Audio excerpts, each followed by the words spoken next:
জুলাই বিপ্লবের প্রশ্নে কোন নমনীয়তার সুযোগ নাই, আপোষের সুযোগ নাই।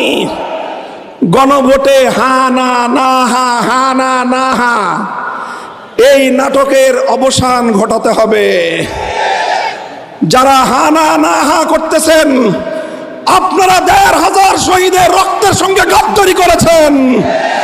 ৩০,০০০ যুদ্ধাহত জুলাই যোদ্ধাদের সঙ্গে বিশ্বাসঘাতকতা করেছেন।